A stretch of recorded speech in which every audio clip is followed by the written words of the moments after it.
नमस्कार दोस्तों, एक बार फिर से स्वागत है आपके अपने YouTube चैनल टैक्स डिजिटल पर। दोस्तों, गवर्नमेंट ने बहुत बड़ी रिलैक्सेशन दी है सभी टैक्स पेयर्स को।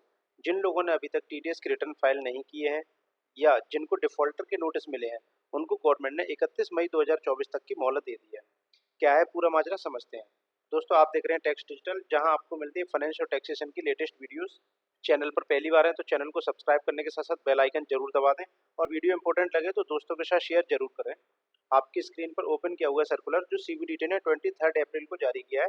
इसमें इन्होंने कहा है कि partially modification of circular number 3, थोड़ा सा जूम कर लेते हैं। Partial modification of circular number 3 of 2023 dated 28/3/2023 regarding consequences of PAN becoming inoperative as per rule this of income tax rule। जो इन्होंने 28/3/2023 को जो सर्कुलर जारी किया था, सर्कुलर नंबर 3, उसमें एक छोटा सा मॉडिफिकेशन किया है इनऑपरेटिव पेन को लेकर। जो इनका सर्कुलर नंबर 3 था, उसमें किन किन दिक्कतों का सामना करना पड़ रहा था, तो वो थोड़ा सा डिस्कस कर लेते हैं।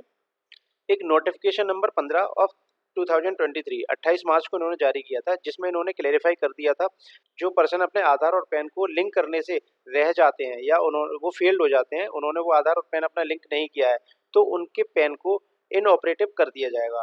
यहाँ पर इन्होंने फाइनल इंटीमेशन दे दिया कि 30 जून 2023 तक जिन लोगों ने अपने आधार और पैन को अपडेट नहीं किया है, उनके पैन इनऑपरेटिव हो जाएंगे। और इनऑपरेटिव पैन होने के क्या क्या नुकसान है वो आपको थोड़ा सा यहाँ पर बताया गया है कि सबसे पहला यहाँ पर रिफंड, आपको रिफंड नहीं मिलेगा। अगर आपका रिफंड बनता है, आपने आईटीआर फाइल किया है और आपको रिफंड बनता है, तो वो आपको रिफंड आपको प्रोवाइड नहीं किया जाएगा जब तक आप अपने पैन को ऑपरेटिव नहीं कर लेते, उसको रेगुलर मोड में नहीं ले आते। और रेगुलर मोड में कैसे आएगा? जब तक आपका आधार और पैन लिंक नहीं होगा तब तक वो रेगुलर मोड में नहीं आएगा।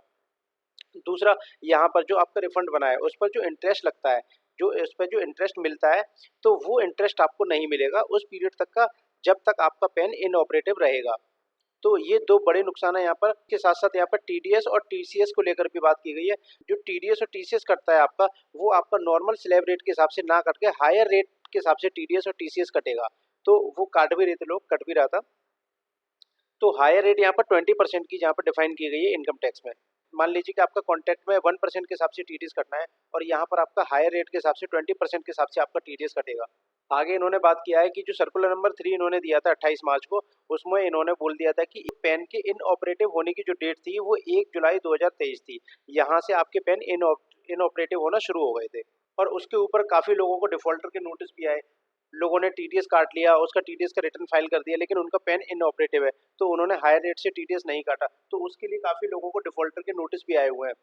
आगे इन्होंने बोला है कि several grievances have been received from the taxpayers that they are in receipt of notice intimating that they have committed default or short deduction collection or TDS TCS while carrying out the transaction where the pans of the deductee were inoperative. यानी कि जिनके pen inoperative थे उनका आपने TDS और TCS जो भी है वो शॉर्ट डिडक्ट किया है।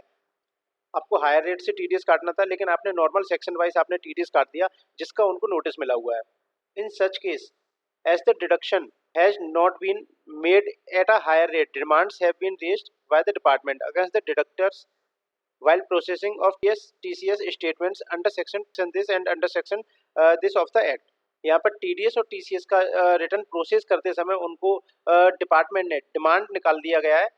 जिन्होंने शॉर्ट टीडीएस को जो डिडक्ट किया था उनके ऊपर डिमांड भी रेज कर दी गई है। आगे इन्होंने बोला है with a view to readdressing the grievance faced by such deductors collectors in the board in partially modification and in continuation of the circular number 3 of 2023 hereby specified that for the transactions entered into up to 31 मार्च 2024।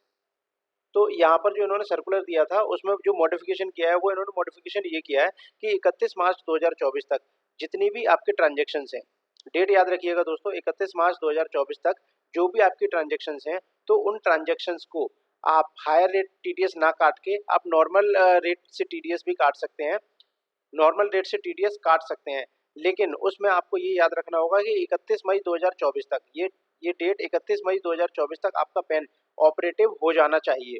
आप अपने जिस भी deductor का TDS काट रहे हैं तो आप उनको इन्फॉर्म कर दीजिए कि आप अपना आधार पैन लिंक करा लीजिए 31 मई 2024 तक। और 31 मई 2024 तो दोस्तों डेट यहाँ इन्होंने लिखी हुई है, लेकिन मैं आपको जो एडवाइस करूंगा वो मैं एडवाइस करूंगा आपको कि आप 31 मई 2024 से पहले ही अपना पैन और आधार जो है वो लिंक करवा लें, क्योंकि कुछ उसको अपडेट होने में भी टाइम लगता है। और अगर ये डेट निकल जाएगी तो फिर से आपको नोटिस और हायर रेट से टीडीएस काटना पड़ेगा, टीडीएस का रिटर्न रिवाइज करना पड़ेगा। दोस्तों अभी Q4 का टीडीएस का पेमेंट भी लोगों ने नहीं किया है, टीडीएस का पेमेंट भी लोग कर रहे हैं। तो आप एक लिस्ट बना लीजिए, जिन जिन लोगों के पेन इनऑपरेटिव हैं उनकी एक लिस्ट बना लीजिए और उन सबको इन्फॉर्म कर दीजिए, ताकि वो अपना समय रहते अपना आधार और पैन को लिंक करा लें और वो हायर टीडीएस के डिडक्शन से बच सकें। बड़ी अच्छी रिलैक्सेशन दी है गवर्नमेंट ने ये, इससे काफ़ी सारे टैक्स पेयर्स को फ़ायदा होगा। और यहाँ पर पैन और आधार को लिंक करने का प्रोसेस क्या है और उसको कैसे लिंक करते हैं, ये मैं आपको नेक्स्ट वीडियो में बताने वाला हूँ। तब तक के लिए चैनल को सब्सक्राइब नहीं किया तो चैनल को सब्सक्राइब कर लीजिए, ताकि अगली वीडियो का नोटिफिकेशन आपको सबसे पहले मिल सके। दोस्तों वीडियो इंपॉर्टेंट लगी है तो दोस्तों के साथ शेयर जरूर करें। मिलते हैं अगली वीडियो में। Thanks for watching tax digital.